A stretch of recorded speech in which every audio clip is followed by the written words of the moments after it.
Assalamualaikum warahmatullahi wabarakatuh. Wabi sahaji sami warahmatullahi wabarakatuh.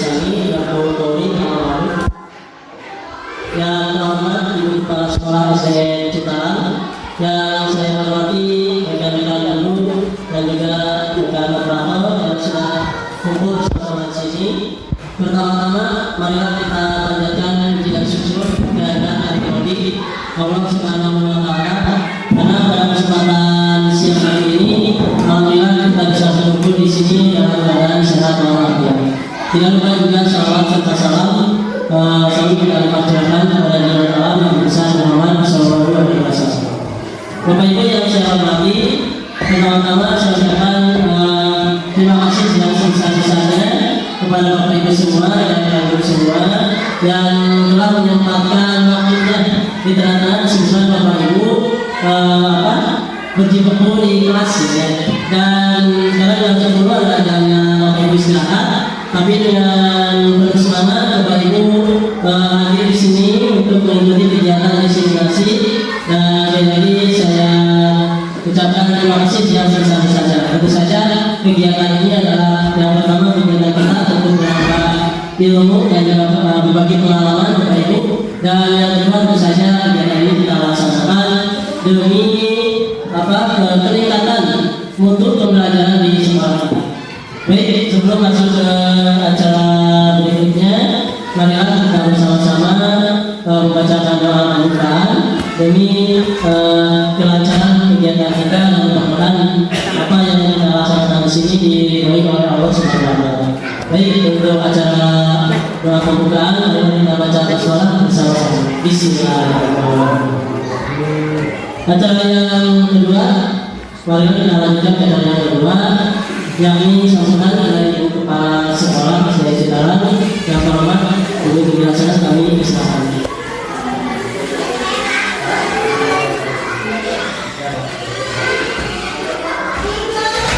Assalamualaikum warahmatullahi wabarakatuh. Alhamdulillahirrahmanirrahim. Bismillahirrahmanirrahim.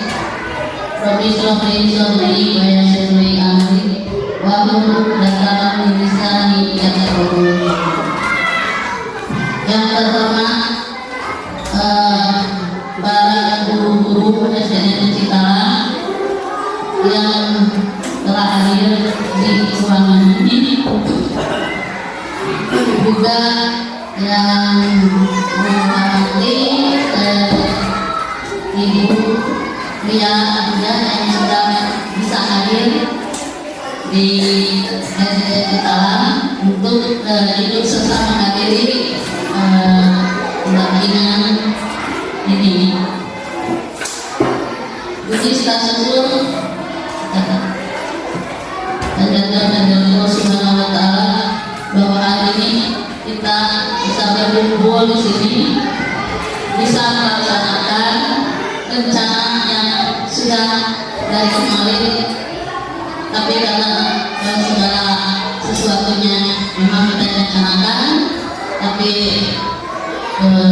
kalau lainnya karena ada yang sakit, itu jadi tidak bisa full guru-gurunya hadir semua. Alhamdulillah ada yang hadir dalam keadaan sehat walafiat, dan kita doakan pada guru yang masih sakit mudah-mudahan segera sembuh dan bisa kembali beraktivitas mengajar di Citarang.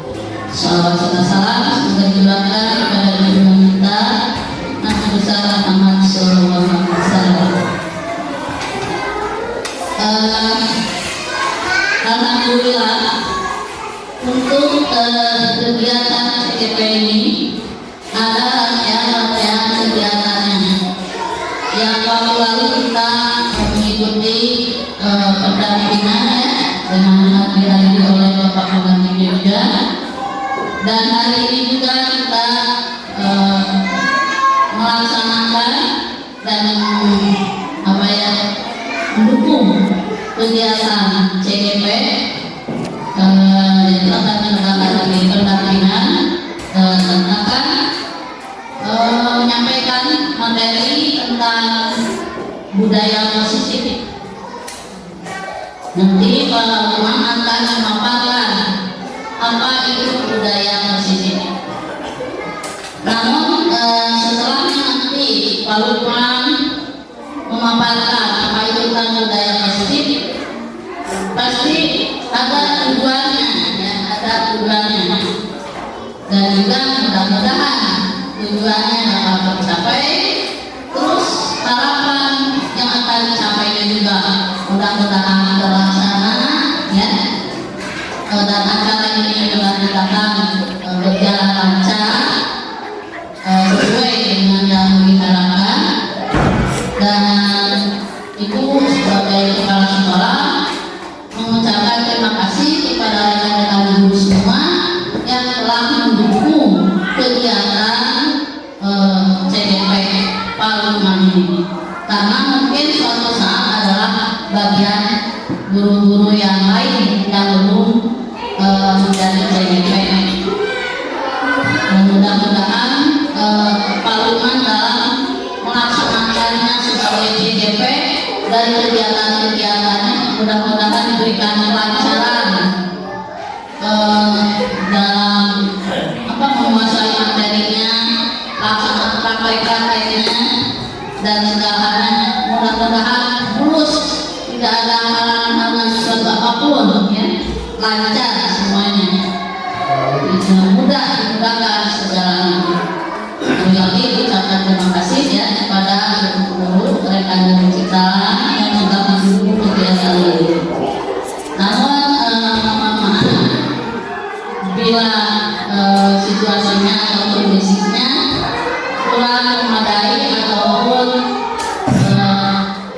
kurang diharapkan sesuai dengan apa yang seperti sekolah-sekolah yang lainnya, kita ini sederhananya apa adanya, gitu, ya. Dan juga Ibu sebagai kepala sekolah khusus kepada Pak Lukman juga memohon maaf, ya, bila ada apa yang Ibu kurang apa ya, kalau mendukung ya mendukung, ya, sangat mendukung sekali. Ibu sebagai kepala sekolah mendukung kegiatan CGP, juga rekan-rekan guru juga karena sekarang dengan hadirnya sekarang juga itu mendukung, ya. Namun mohon maaf bila ada kekurangannya dari kami dalam mendukung kegiatan Pak Lukman ini. Mungkin itu saja dari Ibu, dan kita doakan semoga Pak Lukman menjadi CGP yang sukses, ya, sukses dan meraih apa yang diharapkan dan mencapai apa yang tujuannya di CGP. Mohon maaf bila ada kata-kata yang salah. Dalam taufiq wal hidayah. Assalamualaikum warahmatullahi wabarakatuh. Terima kasih yang saya ucapkan kepada kepala sekolah yang telah memberikan sambutannya. Baiklah, kita lanjutkan ke acara berikutnya, Bapak Ibu. Dan di sini kita berdiskusi, ya, Bapak Ibu. Mohon maaf, di sini saya akan berarti mengajari Bapak Ibu yang tentu saja ilmu dan pengalamannya mungkin sudah lebih jauh dan banyak dibandingkan saya. Di sini kita berbagi saja, Bapak Ibu, sharing diskusi, di mana tujuan kita berkumpul di sini yang pertama adalah saya melaksanakan presentasi atau memaparkan atau memberikan sharing kepada Bapak Ibu tentang materi atau pembelajaran yang sudah dapat saya dapatkan dalam kegiatan pendidikan guru penggerak. Kemudian yang kedua, tujuannya yaitu untuk meningkatkan untuk pembelajaran kita di SD Citarum, terutama dalam hal budaya positif, bagaimana dampaknya yang ingin kita harapkan terjadi di sekolah ini, terutama dalam sikap dan karakter siswa-siswi kita.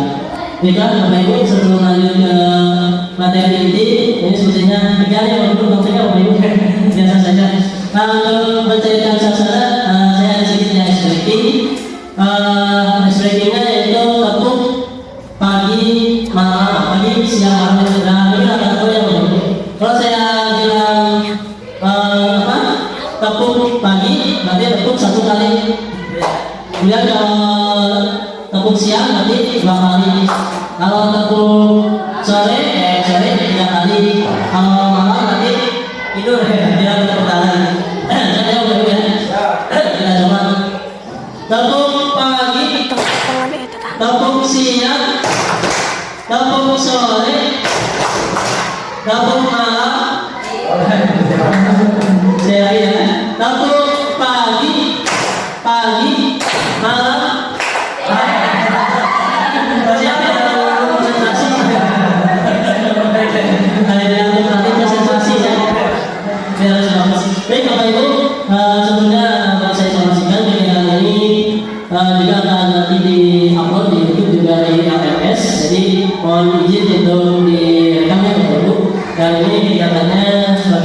satu syarat tugas CGP selama 1 jam untuk memaparkan materi.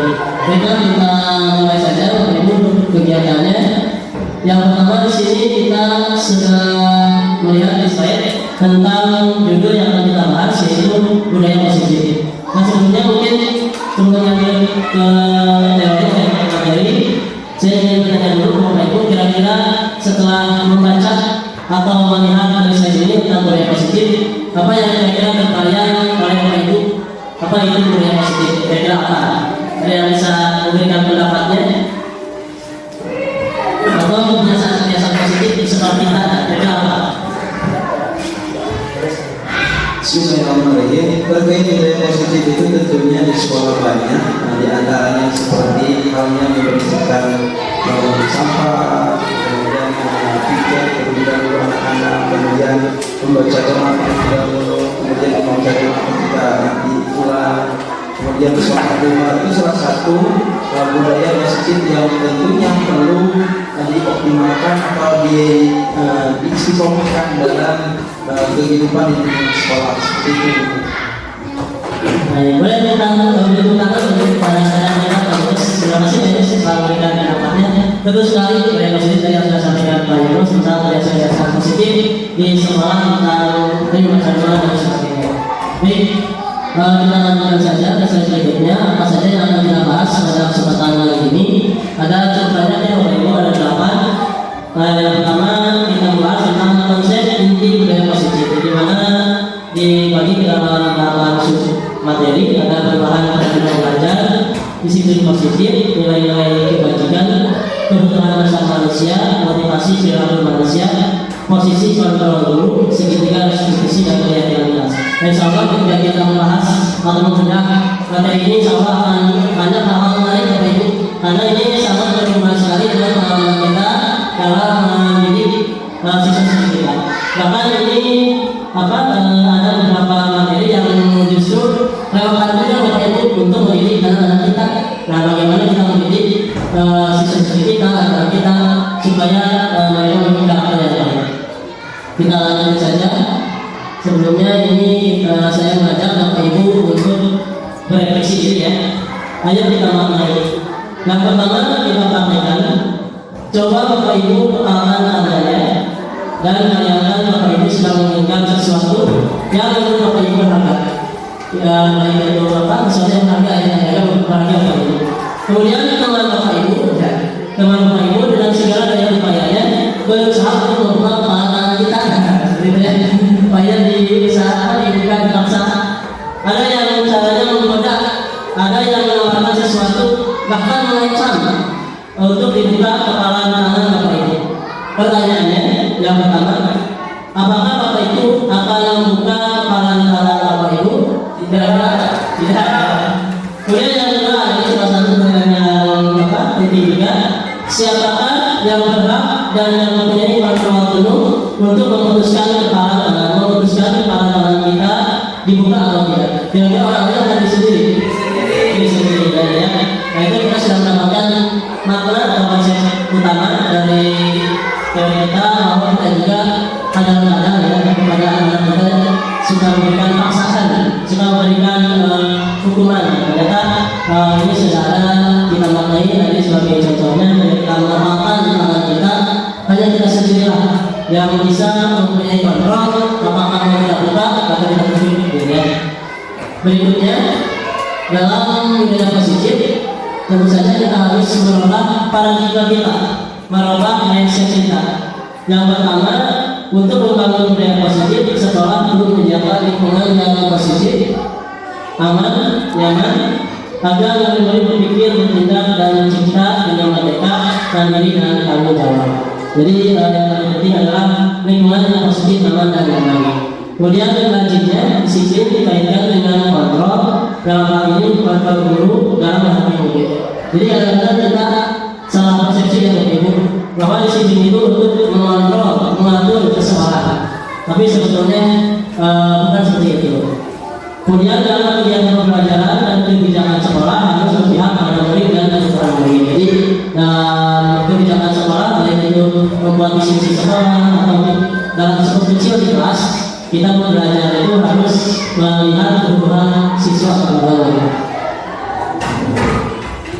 Nah ini yang harus kita lakukan Bapak Ibu.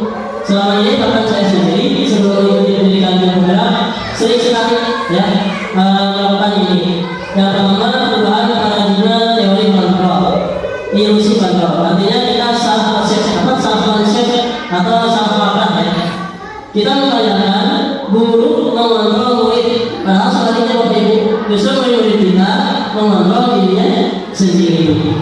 Tapi kita tugasnya bukan untuk mengontrol atau mengatur, justru tugas kita adalah menjadi pamong atau among ya. Seperti yang disampaikan oleh Bapak pendidikan kita di antara bahwa murid itu bukanlah kertas kosong yang bisa kita tulis semau kita semau guru, tapi murid itu adalah kertas yang di dalamnya sudah ada tulisan sama-sama. Artinya mereka sudah punya akal sendiri, dengan sendiri, dan kita tidak boleh mengontrol keinginan siswa.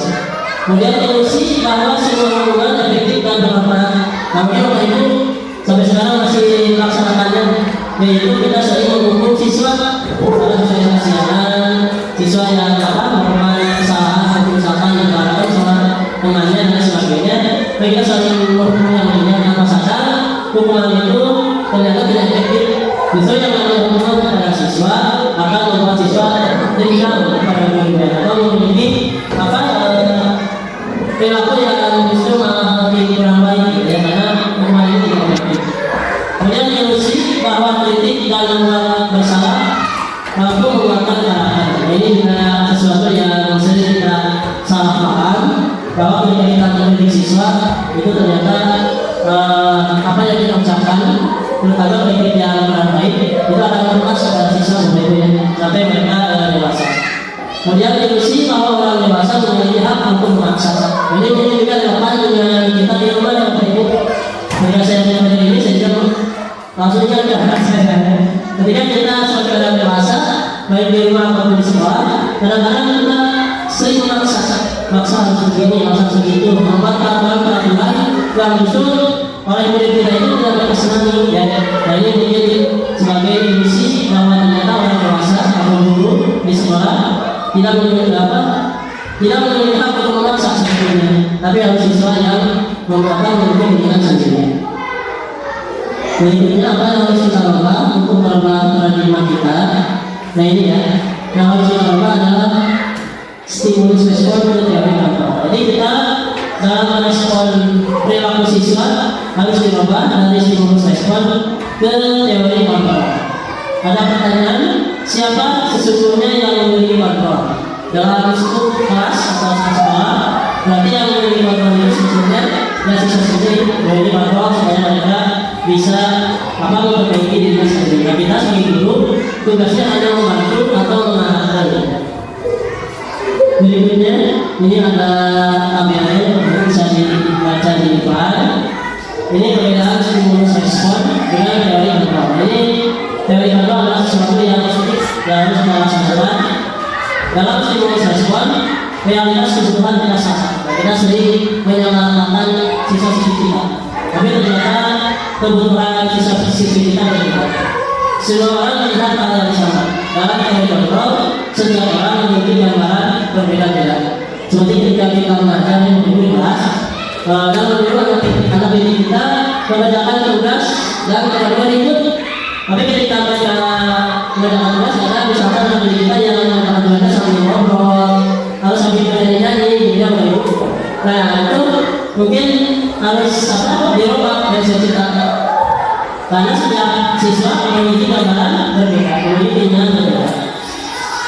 Kemudian ada di sini saya mau baca dan juga ini ya, pemaksaan ada perasaan hubungan ada. Jadi ketika kita membujuk siswa kita dan mereka tidak mau ikut kita, sering kita paksa gitu ya. Itu harus kita lakukan dengan cara kolaborasi dan konsensus menciptakan pikiran yang baru. Jadi lebih baik kita kolaborasi atau konsensus itu berdiskusi ya dengan siswa kita, apa yang mereka inginkan dan apa yang mereka butuhkan. Kemudian kalau stimulus respon, kemudian berpikir menang kalah. Kadang-kadang kita juga berdiskusi begini. Ketika siswa kita melanggar aturan, kita langsung menghukumnya, kita langsung berikan sanksi.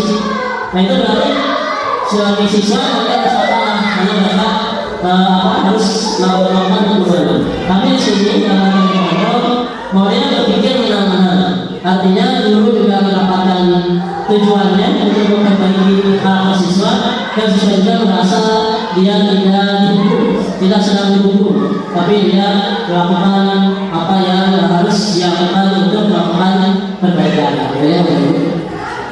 Kemudian apa itu budaya positif? Nah, di sini ada penjelasannya. Budaya adalah cara hidup yang berkembang dan dimiliki oleh seseorang atau sekelompok orang dan diwarisi dari generasi ke generasi namun tidak terus. Jadi tadi yang sampai disampaikan oleh Pak ini sangat betul sekali bahwa budaya itu berhubungan dengan kebiasaan kita. Nah, ini budaya positif di sekolah yaitu nilai-nilai dan kebiasaan-kebiasaan di sekolah yang berpihak pada peserta didik agar mereka dapat berkembang menjadi pribadi yang kritis, berhormat dan bertanggung jawab. Jadi budaya positif ini nilai utamanya yaitu kebiasaan yang berpihak pada didik.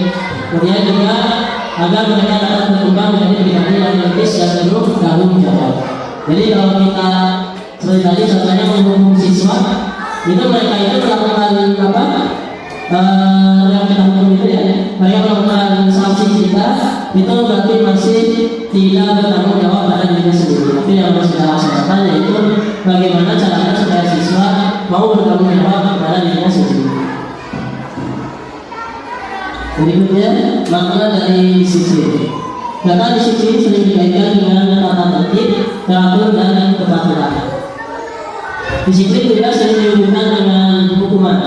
Padahal itu sungguh berbeda karena belajar dan disiplin tidak harus seperti hukuman. Jadi yang Ibu, dalam disiplin itu bukan berarti harus selalu menghukum.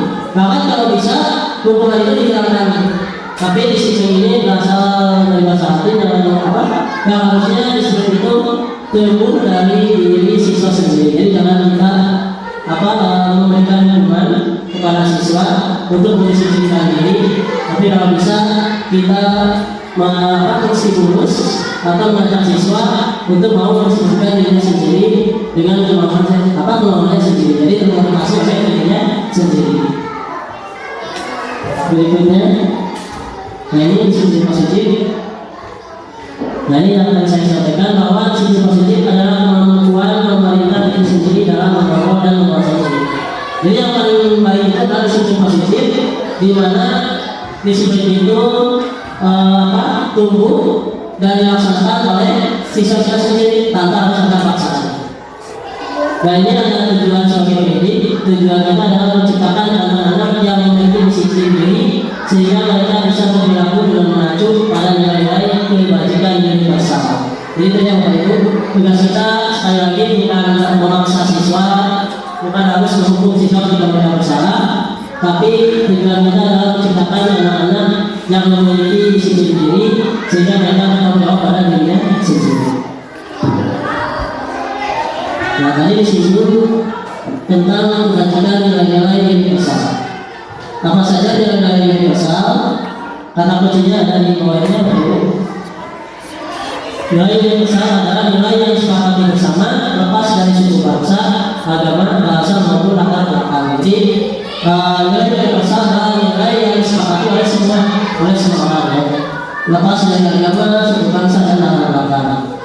Ada beberapa nilai universal di dalam lembaga pendidikan. Ini salah satu contohnya. Ada profil tata Pancasila dengan 6 dimensi. Kemudian dari lembaga Primerius Program ada banyak poin-poinnya. Kemudian dari 9 pilar karakter, ya. Ini adalah semuanya dari lembaga pendidikan. Kalau dilihat oleh Ibu di sekolah kita, tentu saja karena kita juga sudah merdeka yang semestinya satu dulu yang kita jadikan sebagai nilai kebajikan adalah profil pelajar Pancasila, di mana di dalamnya ada 6 dimensi: beriman, mandiri, bernalar etis, berpendidikan moral, gotong royong, dan berani. Artinya kita dalam mendidik anak-anak kita dalam melakukan pembelajaran tentu saja harus bersumber atau harus mengacu dan harus bertujuan untuk mencapai profil pelajar Pancasila. Nah berikutnya, ketika kita sudah bisa menciptakan budaya positif, apa saja yang bisa menjadikan kita bisa memiliki budaya positif, ya. Dan kenapa pertanyaannya? Kenapa kita harus memiliki budaya positif di sekolah? Nah, karena kita semua memiliki dunia berkualitas. Artinya kita memiliki dunia berkualitas itu artinya suatu bayangan dari kita sendiri tentang dunia, ingin seperti apa dunia kita, atau hal-hal apa saja yang berharga bagi kita, gitu ya. Sehingga kita mau melaksanakan suatu usaha untuk mencapai tujuan tersebut. Dan sini Bapak Ibu, saya ingin mengajak Bapak Ibu berdiskusi tentang dunia berkualitas saya. Ada 3 pertanyaan, 4 pertanyaan. Nah ini silakan Bapak Ibu, saya akan bagikan kertas post-it. Nanti Bapak Ibu silakan isi pertanyaan-pertanyaan yang depan tentang dunia berkualitas saya. Gitu ya. Baik Bapak Ibu, saya akan dulu.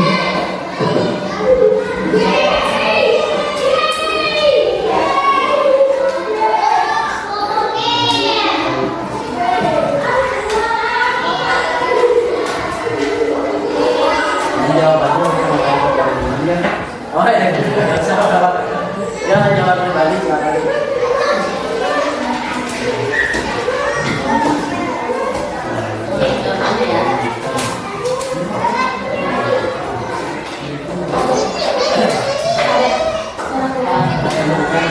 Silakan dijawab dengan singkat saja dulu.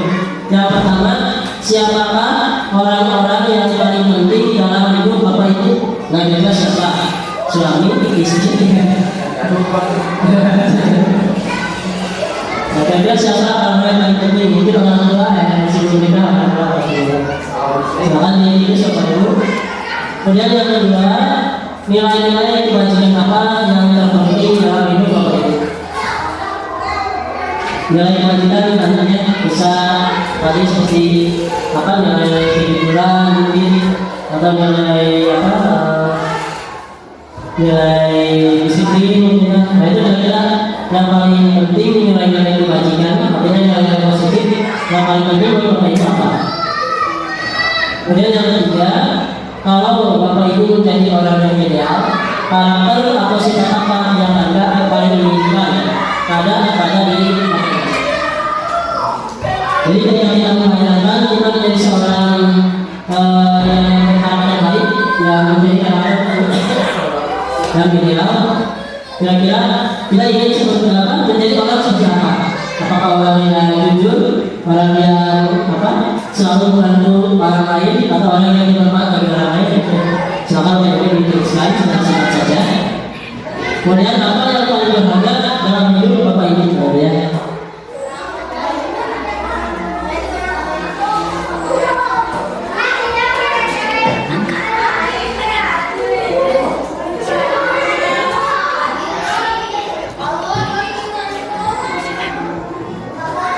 Silakan kalau sudah kami tempel di depan Bapak Ibu.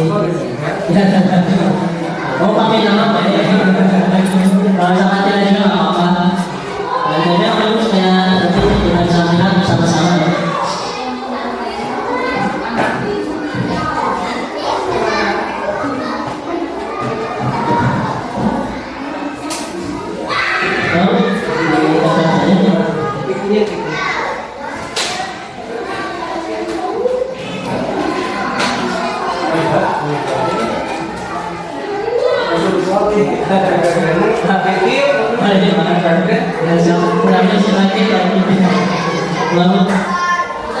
Tapi nama dirahasiakan ya.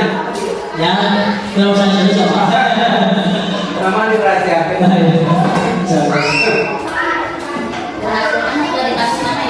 Ya, nggak usah. Mau juga nggak apa-apa.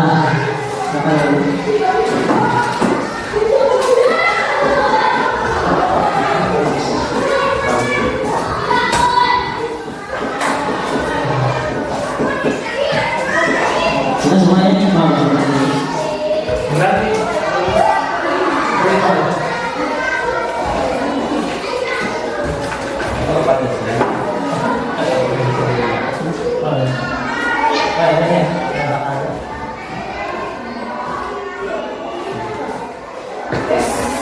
Tapi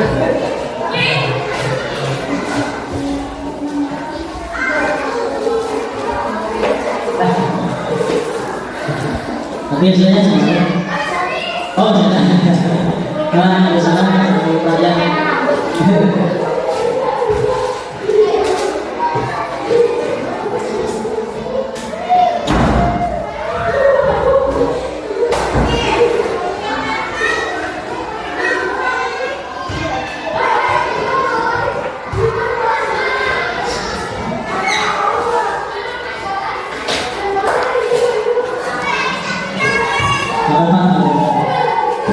Ya bisa bilang ya sebenarnya.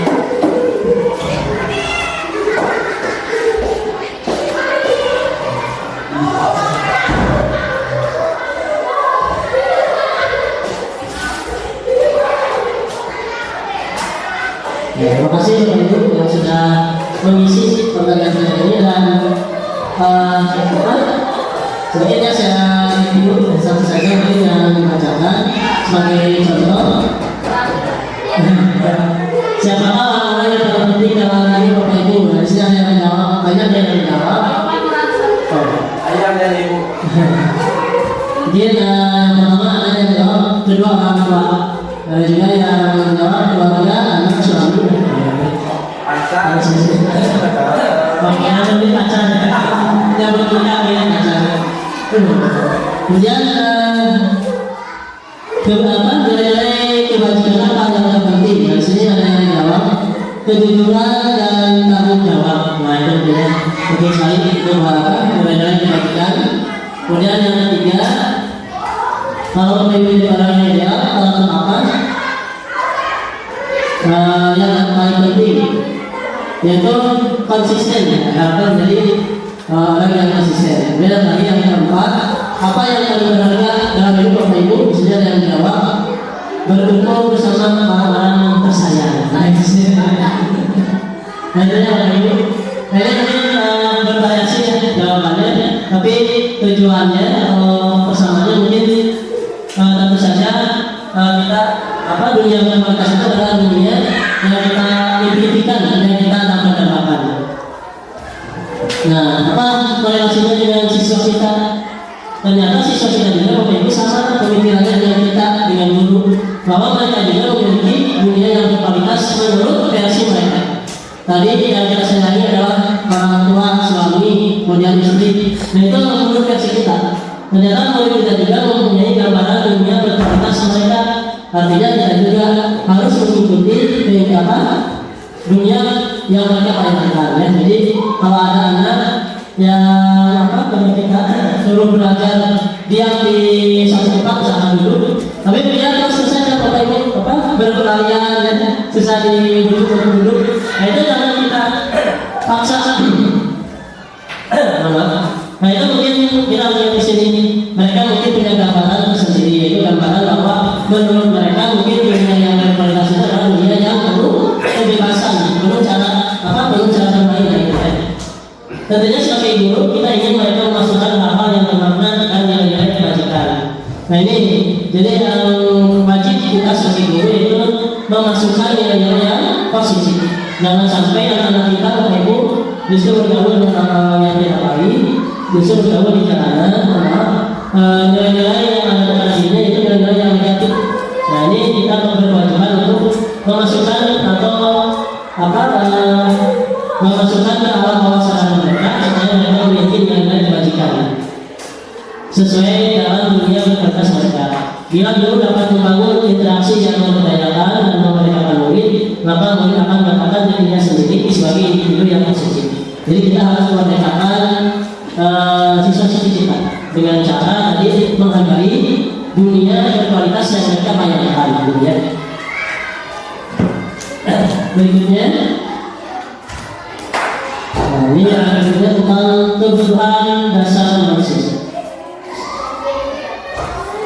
Di sini ada 5 kebutuhan dasar manusia, di mana setiap manusia tentu saja memiliki kebutuhan dasar tersebut. Jangankan siswa-siswi kita sendiri juga memiliki kebutuhan dasar yang harus kita penuhi. Artinya semua tujuan, semua perilaku atau kegiatan yang kita laksanakan pasti memiliki tujuan untuk memenuhi salah satu kebutuhan dasar kita.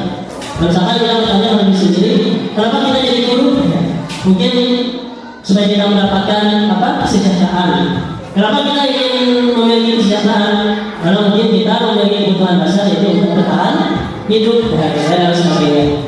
Kemudian di sini ada yang pertama bertahan hidup. Misalnya ini adalah kebutuhan dasar manusia yang pastinya semuanya membutuhkan.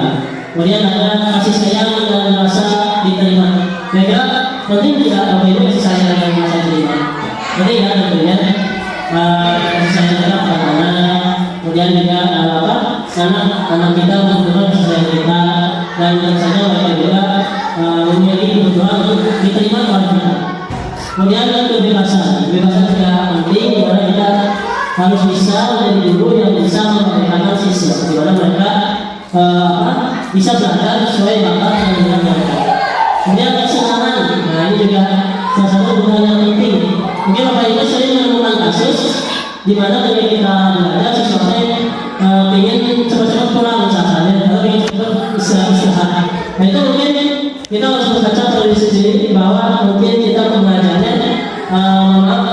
kurang disukai dalam belajarnya siswa.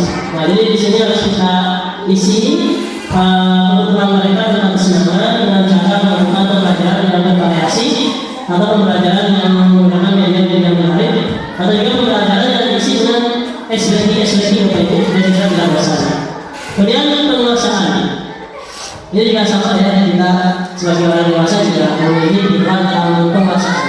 Termasuk juga di siswa, mereka mempunyai kebutuhan dasar yaitu penguasaan. Artinya mereka ingin diakui oleh teman-temannya, diakui oleh gurunya.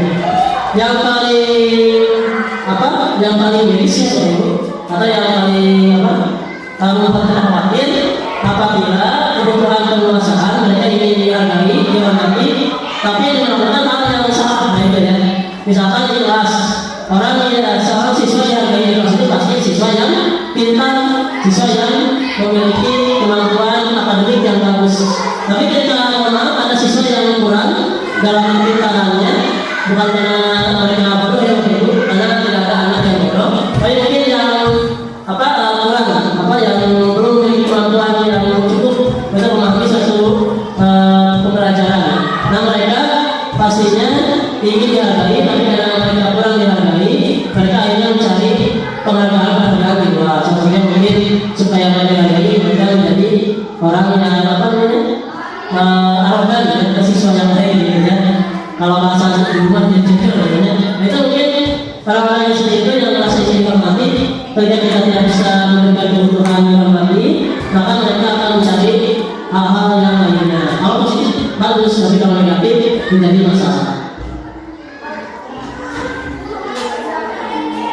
Nah ini kebutuhan dasar mungkin ada penjelasannya juga.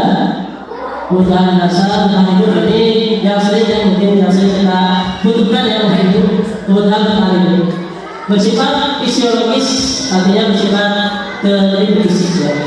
Berhubungan dengan kebutuhan bertahan hidup misalnya kesehatan, iman dan makanan.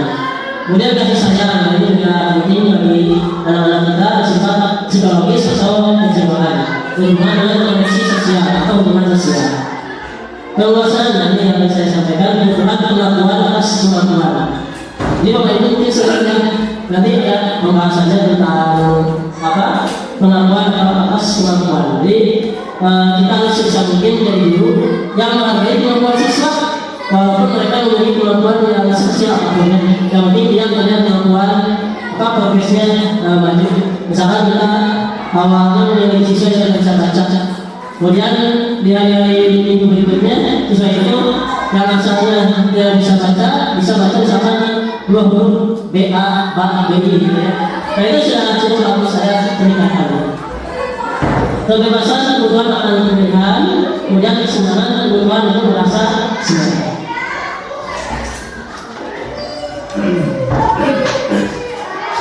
Dan di sini Bapak Ibu, saya ingin kembali mengajak berdiskusi dengan Bapak Ibu yang bisa langsung saya jawab. Kira-kira nih, kebutuhan apa yang kita butuhkan. Nah, ini kita coba menganalisisnya. Yang pertama, ada anak yang berbicara. Ibu guru bilang, aku tidak boleh bersenandung sebab mengerjakan tugas. Katanya, kelas harus tenang, tidak ada suara. Kan tidak seru jadinya. Harus saya itu. Kira-kira kebutuhan siswa ini kita tentang apa? Ya, betul ya. Boleh menggunakan gue ini. Tentang maksudnya, itu sebenarnya. Nah, ini kita jangan langsung yang hukum siswa yang masuk senandung, karena mereka memiliki kebutuhan untuk kesenangan. Ya. Berikutnya, aku senang bermain lari-larian dengan ibu guru dan ibu guru selalu mengajak aku bermain. Kira-kira kebutuhan apa yang mereka butuhkan? Tidak bisa. Tidak apa-apa. Kesenangan, penguasaan, kasih sayang. Ya mungkin kasih sayang dari guru, Ya. terus dipraktikkan oleh guru tersebut, si anak merasa senang gitu. Betul sekali Pak. Tuh, itu malah aja. Bagus ya, terima kasih. Nah ini betul sekali Pak tentang kasih sayang. Kasih sayang. Kemudian aku bosan masa belajarnya cuma gitu aja dengan ibu guru. Nah ini Pak. Saya merasa bosan kira-kira tentang apa Ibu?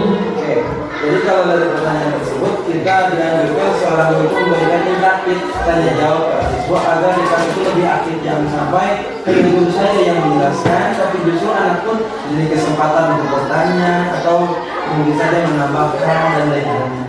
Langsung berlangsung ya, masih tak tahu sekali Pak.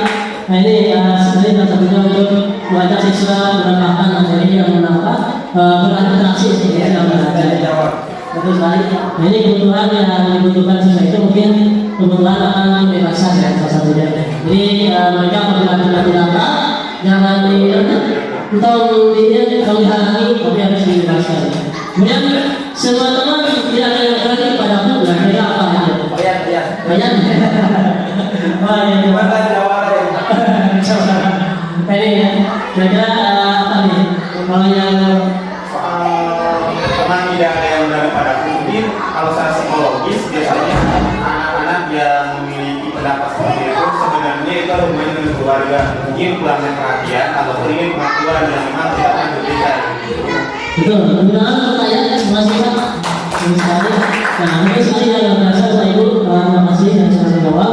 Ini betul sekali kebutuhan yang dibutuhkan anak tersebut adalah pengakuan atau penguasaan. Jadi ada yang kurang diakui atau kurang diterima maka banyak anak yang pada seperti itu ya. Kemudian kita lanjutkan berikutnya teori motivasi perilaku manusia. Bapak Ibu kita juga harus memahami bahwa setiap anak atau setiap kita juga ya, memiliki tujuan dalam melakukan sesuatu. Dan tujuan itu terpengaruh oleh motivasi. Nah, di sini ada motivasi perilaku manusia. Di sini ada tiga motivasi perilaku manusia. Yang pertama motivasi eksternal. Artinya motivasi yang datang dari luar. Motivasi eksternal ini contohnya untuk menghindari ketidaknyamanan atau hubungan apa yang akan terjadi apabila saya tidak melakukannya. Ini yang dipikirkan oleh siswa Bapak Ibu.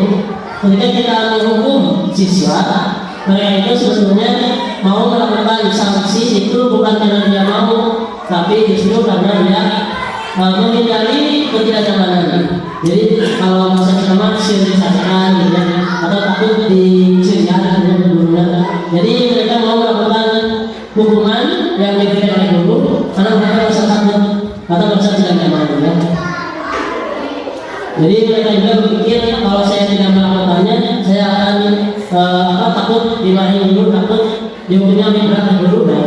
Jadi itu yang mereka lakukan adalah motivasi eksternal, artinya motivasi yang datang dari luar karena dipaksa oleh kita agar berubah.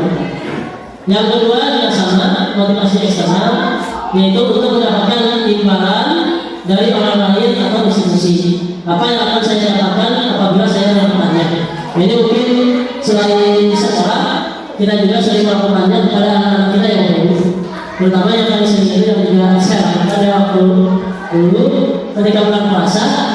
Kita ingin mengajak anak kita berpuasa diiming-imingi dengan hadiah baju baru, baju murah, nanti kalian kasih uang atau dan sebagainya. Akhirnya mereka mau Bapak Ibu selama 30 hari tanpa putus puasanya ya. Tapi ternyata itu masih kurang baik karena motivasi yang ditimbulkan motivasi eksternal. Bayangkan kalau kita di tahun berikutnya tidak memberi cok sekarang kamu harus puasa ya selama Ramadan ini 1 bulan tapi tidak hadiah.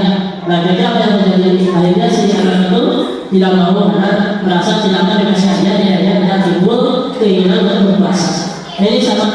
Jadi ketika kita mengajar biasa Bapak Ibu kalau bisa hindari hal seperti kalau misalkan memberikan penghargaan apakah boleh di sekolah atau kepada siswa kita boleh-boleh saja, tapi mungkin penghargaan yang tidak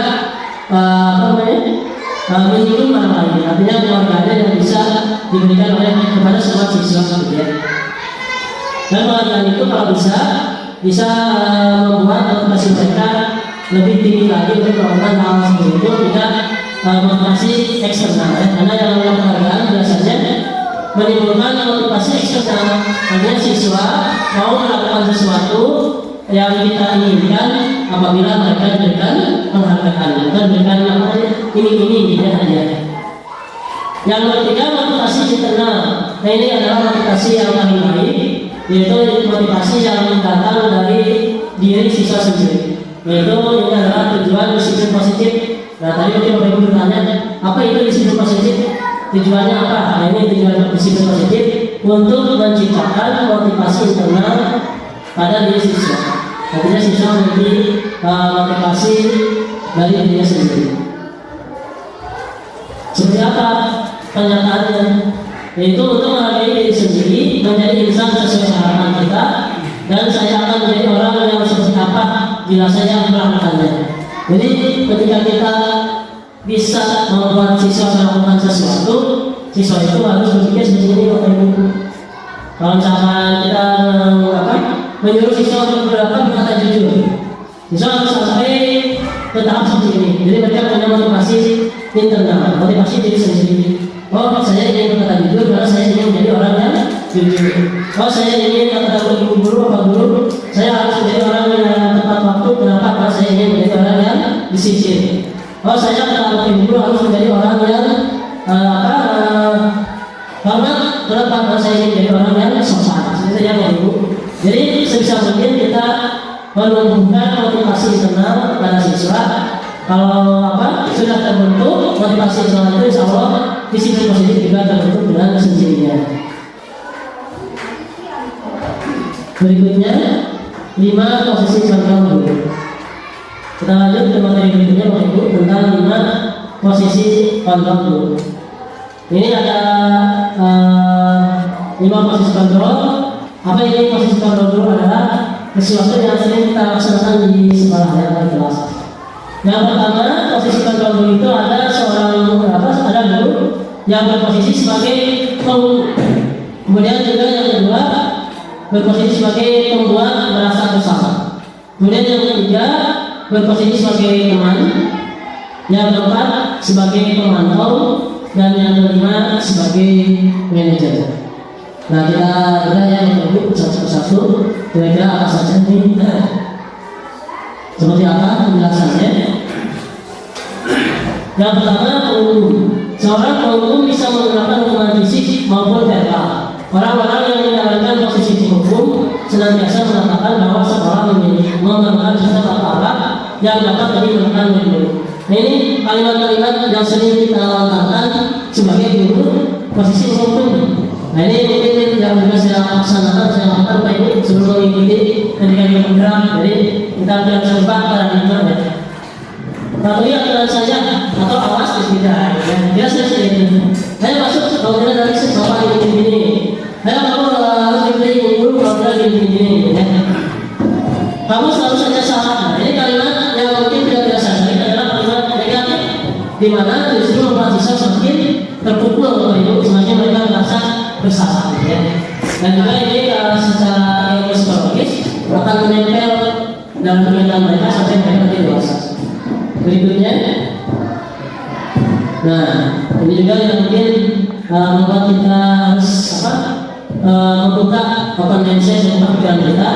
Selain menghukum dengan cara sanksi, ternyata penghargaan juga bisa menjadi hukuman Bapak Ibu. Contoh ya, di rumah kita memiliki dua anak, misalkan yang satu kodrat anaknya pintar, yang satu lagi kodrat anaknya agak kurang mungkin dalam kepintarannya, tapi memiliki kemampuan di tempat lain. Misalkan yang satu jago di sekolah bisa belajar pintar, kayak Bapak Ibu. Yang satu lagi misalkan jagonya di olahraga, misalkan futsal, sepak bola, voli dan sebagainya.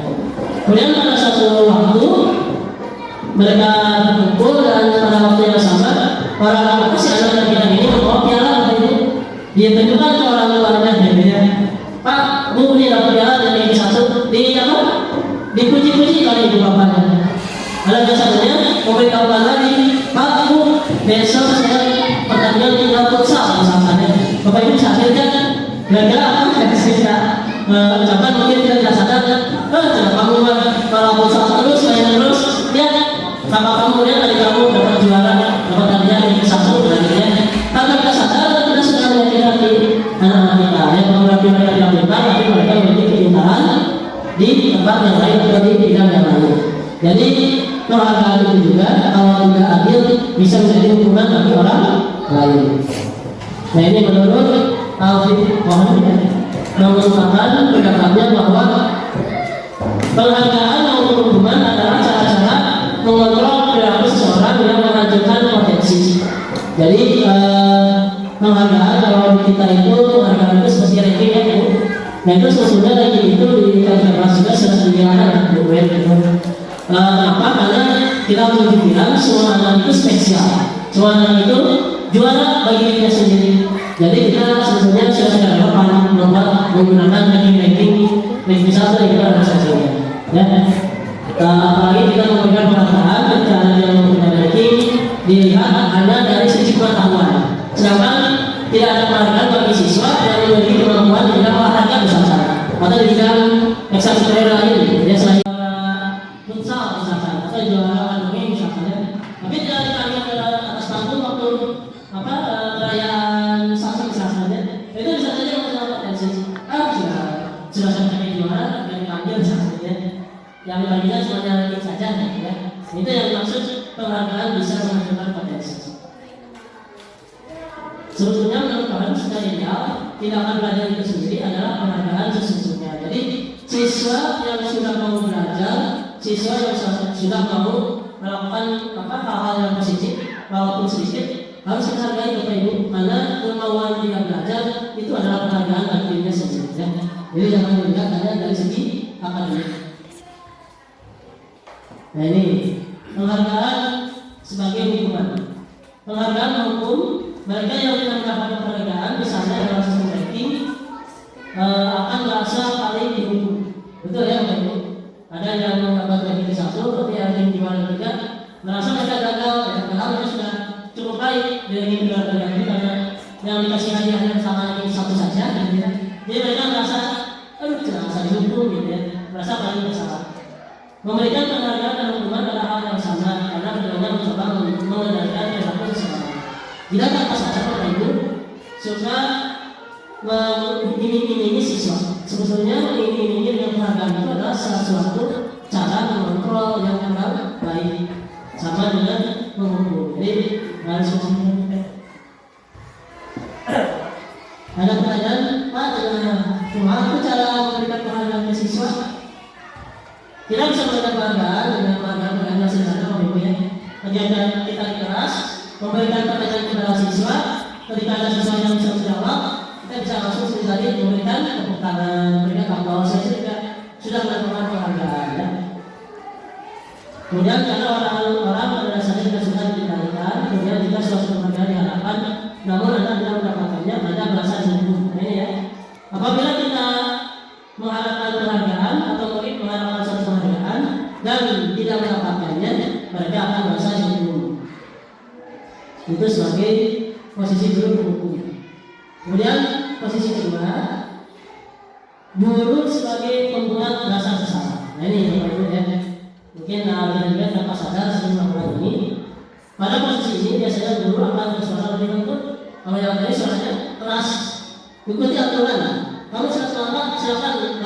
10 keliling di lapangan gitu ya. Pasti menonton ya, pasti menonton suara yang dikatakan kasar. Kalau ini suara yang diberikan lembut gitu ya.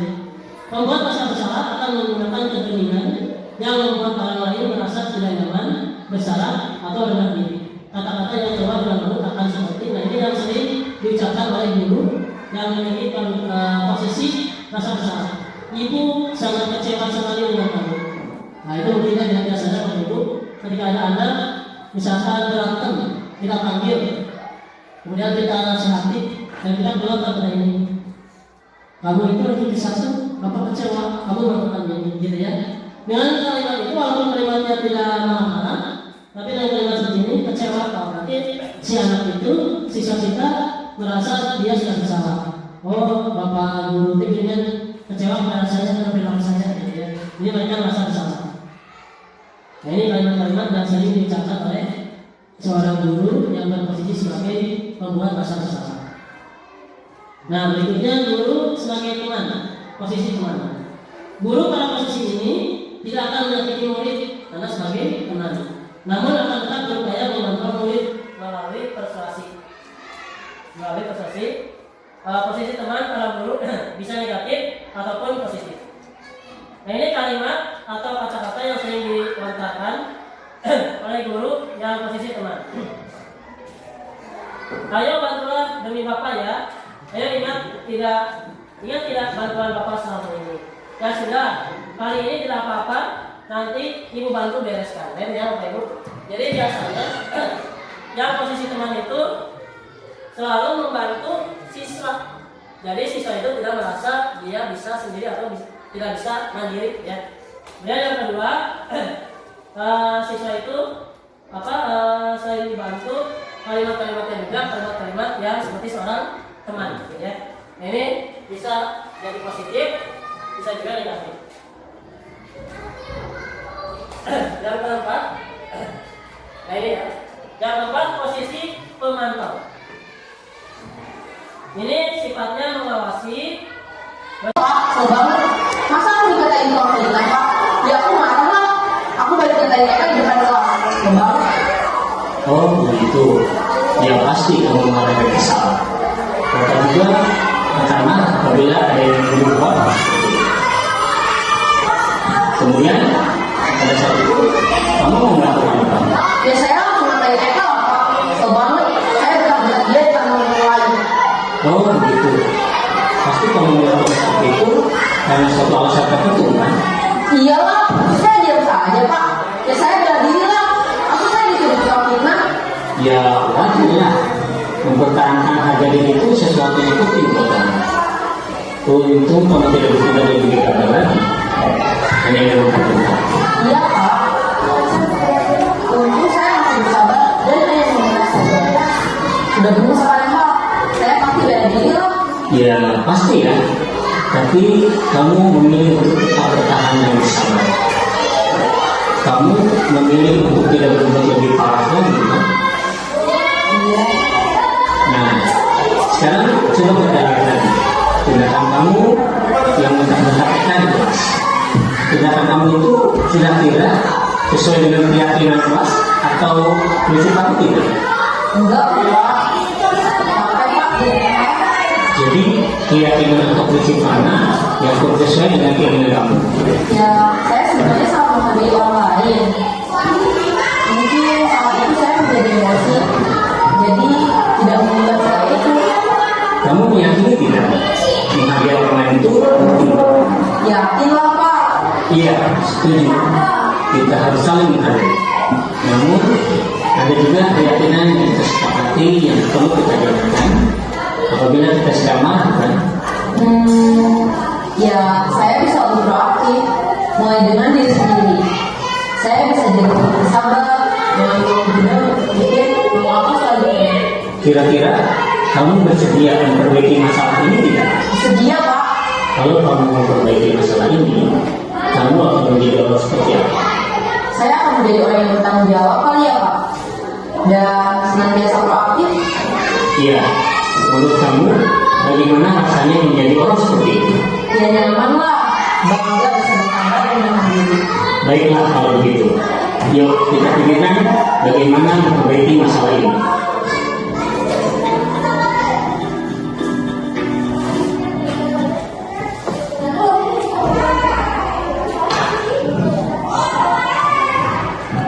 Jadi hanya suasana video saja. Contohnya untuk sisi dulu, suasana video dan menggunakan sisi sisi. Nah ini kira-kira dari contoh ini, mungkin pertama ada sisi mungkin ada asasi tapi mungkin ini belum semuanya di sana. Jadi tadi contoh tadi apa yaitu kita menghadapkan dengan siswa yang bersalah atau memaksakan, jangan kita langsung hukum mereka, tapi kalau bisa kita berkomunikasi dulu, kita dengar yang pertama tadi alasan mereka apa, dan kalau bisa diperbaiki oleh siswa sendiri, jadi jangan dipaksa kita untuk memperbaiki. Nah, tadi posisi manajer dengan menggunakan segitiga restitusi. Pertanyaannya, apa itu restitusi? Restitusi adalah proses menciptakan kondisi bagi murid untuk memperbaiki kesalahan mereka sehingga mereka bisa kembali ke kelompok mereka